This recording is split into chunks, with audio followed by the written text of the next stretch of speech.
There are good moments in wrestling, but there are bad moments at the same time. You see, TNA isn't bad, but it needs improvements. WWE needs the same improvements. But I think WWE is doing a better job than TNA. Getting you stable, looking strong. And I'm going to talk about that in this video. So this TNA happened happened on 12/20/2012. The last no actually this isn't the last TNA of 2012. Excuse me. Then first it tells you what's going to happen, tells you what happened this week, how it could lead up into this week. Um then it shows Jeff Hardy and Austin Aries entering the arena for the title match. And then we get Devon defending the television championship with against Kurt Angle, and doing this it's sort of TNAShock.com ad. And when Devon came down, the Aces and Eights accompanied him. But then when he saw the Aces and Eights coming, he when he saw the Aces and Eights coming, he said that he thought one step ahead of him, and he brought out Garrett Bischoff, Wes Briscoe, and Samoa Joe. They have a match. It wasn't necessarily a bad match, but it was an okay. It wasn't good, but it wasn't bad. Like, it was a decent match. Devon, but the Aces and Eights in the TNA locker room, Wes Briscoe, Garrett, and Samoa Joe brawl outside the ring, so they both get ejected. So then it's just down to a one-on-one match, and Devon works over the ankle, and then Kurt Angle starts to come back into it. Then Angle has the ankle lock, and then the Aces and Eights come down. And then Wes Briscoe, Garrett Bischoff, and Samoa Joe come down again make the save. Then one of the Aces and Eights members comes and hits Kurt Angle in the back of the head with a pipe, and Devon pins him for the victory. So I guess that's fine. You gotta make they're starting to make not really actually. The Aces and Eights needs a little bit of improvements. I hear that if they're gonna continue this angle until lockdown, then just continue it, I guess. Then it shows the Knockout Deliberations Part 1. Everyone says why they deserve to be a part of to face Taylor tonight for the title. But ODB gets eliminated because she does. I don't really have a reason. Kenny Kinn's backstage. He thinks he doesn't even know, doesn't really admit that he had his feet on the ropes last week in his match with Rob Van Dam, and he says that he gets to live his dream, team with Rob Van Dam and face him. So then there's that. I think they're gonna turn Kenny Kinn heel, and you're gonna see why, because I'm gonna tell you more about it tonight. So then we get Joey Ryan and Matt Morgan versus Kenny Kinn and Rob Van Dam. It was a match, typical tag match. When Rob Van Dam gets thumbed in the eye in that match, and then Kenny Kinn gets face to face with Matt Morgan. So then he just goes peace out and leaves. So then Matt Morgan hits the carbon footprint on Rob Van Dam and puts Joey Ryan on him for the win. This is a definite heel turn. But Kenny Kinn after says, "Oh, watch out! You okay?" So I thought that was kind of funny. And then we get the next thin video package. I'm going to talk about that after. Then we get the lockdown ad. Then it shows AJ Styles' promo from last week, how he's going to do his own thing. And since I didn't get to cover it last week, I think what's going to happen is they are definitely turning him heel. And I'm going to explain to you how in a second. Then Kazarian gets interviewed and says that he's putting AJ Styles a Christmas present among friends. All that good stuff. And then Hulk Hogan comes out to cut a promo. And I guess you could vote who the superstar of the year was for TNA. And you can vote on it on TNA.com. And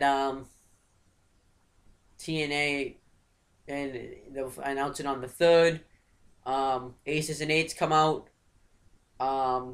because after Hulk Hogan had said what a hell of a year it was, we had good pay-per-views, great angles, great everything. Aces and Eights came out and says that the 2012 was the year of Aces and Eights, and 2013 is when they're going to be revealed and goals will be accomplished. Then let me think. But then Devon says that he's not going to be able to live to be around in 2013. So then they surround the ring. Bully Ray comes up with the chain, then they leave. One guy came out, and a bunch of guys around him. I think Aces and Eights have 8, since it's Aces and Eights. But one guy came out. One guy came out, and they all leave. He has a chain with them, but that doesn't make a difference. The thing what I don't like about the Aces and Eights, TNA is making them look too weak. You gotta think on the logical side. One guy came out, so they all leave. Yeah, that makes sense. I don't get it. Aces and Eights look strong. They don't look strong at all tonight. Well, last night anyways. Yeah, what the fuck? That's all I'm gonna say to that. Okay. And then Hulk Hogan, and then Bully Ray asks Hulk Hogan to shake his hand, but he doesn't. So then it shows that again. Jeff Hardy's backstage. For once, he cut the promo knot in his mind and said that at Bound for Glory, he took his title, and he took his title, and at what I forget the pay-per-view, what Turning Point, he but him and Austin always tore down the house. Tonight they're gonna do the same thing. He's gonna retain the title. Let's see. What do we have next? We get the Knockouts Liberation Part 2. This one I actually didn't know. I thought Brock Tessmacher was going to get the shot right here. But Mickey James and Velvet Sky argue about who should get the shot. So none of them get I'm not going to say that, but none of them. Velvet Sky wants to come back to be a champion, and Mickey James wants to face Taylor without Jesse, and Brooke Tessmacher. No, it's not Brooke Tessmacher. It's Miss Tessmacher. I don't know why I said Brooke Tessmacher. I don't really remember what she said. She said that this is a shot, that she's been there for years. That's good. But she ends up getting eliminated. But she's not. Well, she's disappointed, but not that disappointed. So then we're gonna find out who's gonna get it later tonight. We get Kazarian backstage going to the ring to seek for the big surprise, and then we get and then it shows everything that's been going on with AJ Styles and Christopher Daniels. And then we get Kazarian's here to Christopher Daniels. He comes out. He gets an appletini and says thank you. So I thought that was funny. He has his appletini. He gets to sit in the throne, and he brings up Kazarian brings up Santa Claus. Then he sits on Santa's lap, takes a picture with him, and then James Storm ends up coming out, says that he's not really Santa Claus, more stuff, but then he ends up saying if you really are Santa Claus, he brings up presents that he didn't bring him. But if he really is Santa Claus, what do you want last year for Christmas? And he said some CD, but he said you wanted beer, kick Santa Claus. Then that's it. I think this is just something for James Storm to do, since they don't really know what they're doing with him right now. What I think is going to happen is he's going to have a match with Christopher Daniels, and then at the next pay-per-view, and then AJ Styles is going to turn heel and cost James Storm the match, and join up with Christopher Daniels and Kazarian. That's the only thing I can see happening. And then the James Storm and AJ Styles can feud for a little while. They just need to find something for AJ Styles to do. He can't do anything with the title. Doing that made a mistake. Because now they don't know what to do with AJ Styles. They don't know what to do with James Storm. TNA doesn't really know what they're doing with their roster, not gonna lie. At least the X Division title is getting some TV time again. I'm happy about that.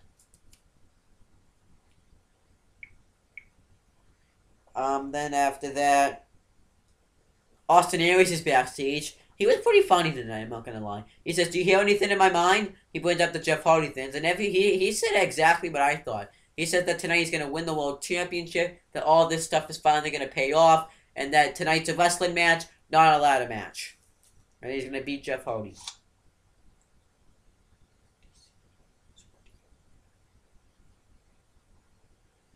Then Brooke Hogan's backstage, gonna go find out who she's gonna face. Then we get it tells you stuff about the tour, and I'm gonna start to write it down for those of you that want to go to the tour. The 1-3-13 video package. I said I was gonna talk about this. It's not bad, but they gave it away too early. They completely just gave it away. Something that could have been a big surprise. It would have been a downhill. Like, it ended up being Stin, and I like Stin and all. Why'd you have to give it away? Now that the surprise factor's gone, when Stin come back, everyone's gonna be like, "Yay, he's back." You know what I'm saying? But he says that he's gonna unleash hell on the aces and eights. But why? Why did they give it away? And I was kind of I was expecting someone other than Stin. But you can't really do anything about it. I'm not going to really talk about this too much. Let me get the aces and eights backstage. They want someone to take out Hulk Hogan, and I think they know just the guy. So then they go, "Hey," or something like that, and to find out. Yeah. Then Brooke Hogan gives the Knockout Liberation Part 3, and Velvet Sky, she wants Velvet Sky to watch because she hasn't been back that long. And she says that Mickie James is going to get the shot. And I actually was expecting Mickie James to get the shot because ODB's doing... What's the point? Miss Tessmacher, what's the point? Velvet Sky just came back, so it's too early for her to get a shot. And Mickie James, I think, was the perfect person because she wants redemption. So then we get the match between Taylor with Jesse defending the Knockouts title against Mickie James. Not a bad match, but we had way too much interference from Jesse. I think that Jesse makes Taylor look kind of weak because it shows that she can't win a match. I understand she's a heel, but Cody Rhodes this Monday won it. I know I'm being WWE Mark, but Cody Rhodes won a match all by himself, no interference whatsoever from Damian Sandow against Sin Cara. And he's a heel. And Damian Sandow didn't interfere whatsoever. Let me think of someone else. I'll do someone from TNA. Bobby Roode. I know Bobby Roode. He has beaten James Storm 1-on-1 with the turnbuckle, but at least he looks strong doing it. But yeah, the thing with that Taylor is I think Jesse's kind of like just there.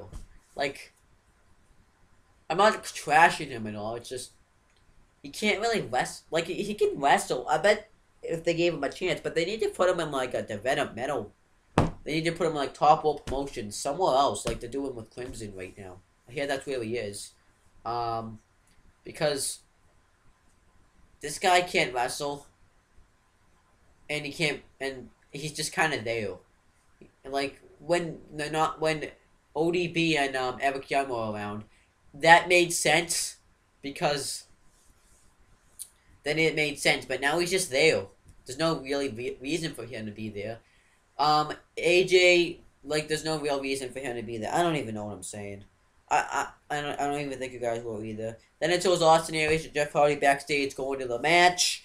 And then we have Joseph Park traded in Louisville, Kentucky at OVW. I laughed my ass off. The guy is so fat. He does a shoulder block and he gets one out. Then what ends up happening is he gets busted open and then he unleashes and he gets a black hole slam. So I think they're gonna use that eventually, and then he'll have his matches with one of the aces and eights. It's probably gonna be Doc again. Then it shows Austin Aries. Then we have Jeff Hardy defending the world title against Austin Aries, and then doing that. It shows a lockdown ad. It was a good match. The third match wasn't as great as the second match though, but like the third match wasn't as was probably not the best match they've had, but not the worst. Well, it was the worst, but it wasn't bad. I liked two the best, and I liked 1 second, and this one had, and three was the worst, but it was still good. I like how Jeff Hardy did that face first power bomb. Austin Aries eventually yeah, what else was good? Oh, when Hardy missed that clothesline, Austin Aries moved out of the way. I actually liked it too how Austin Aries acts like such a heel in that match. He's so funny. Like he gets pissed when the fans clap. He says no, like Daniel Bryan. He kind of looked like Daniel Bryan when he said no too. What else? There's something else I wanted to talk about. Yeah, but I can't really remember what else there was good in that match, but I remember it was a good match. Then a referee ends up going down, and Austin Aries hits the brainbuster and goes for the pin. Referee comes out. Bobby Roode pulls him out of the ring. Then he counts, but he doesn't do three. And then he looks back, and Roode gives him a spine buster. Leaves. Hardy hits the twist of fate and swan time for the win and maintains the title. So what I'm thinking is gonna happen is Bobby Roode, Austin Aries, Hardy triple threat match at the next pay per view for the title. Then Bully Ray's probably gonna do something. Aces and eights do something, but there's a lot of ways they can go unless they're going for Hardy versus Roode and then Aries versus Ray again. I don't really know where they're going with the direction, but I'm assuming that it's gonna be a triple threat match. Hardy, Roode, Aries. It all makes sense. Aries, but technically you could say that Roode can't be in that match because Aries is in that match, but technically he can be in that match because Austin Aries is not the champion. It's just a triple threat match too. It's not like they're gonna fight each other at all, and they're probably gonna double team Hardy and then they'll fight eventually. So yeah, that's my TNA review this week.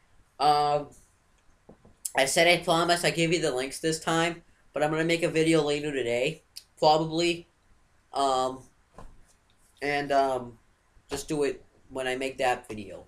I can't. For the next video, I'm gonna review when Big Show was on Burn Notice and when CM Punk hosted the game plan. I might review. I'll review the movie too, but it's gonna be on this account because it's gonna. I think they're gonna do Punk Rock stuff, and I think it's gonna be funny. If for those of you that don't like the game plan, you should still watch. I still recommend you watch this movie because you're gonna see some good stuff from CM Punk. It's gonna be pretty funny stuff because he is a funny guy, and I think he's gonna do whatever he can to get that Royal Rumble feud over. I think that's why they're doing this, and doing this, and I think it can really get some stuff over. I don't know if it doesn't get an angle over, it's still good. So that's pretty much it, guys. Peace out.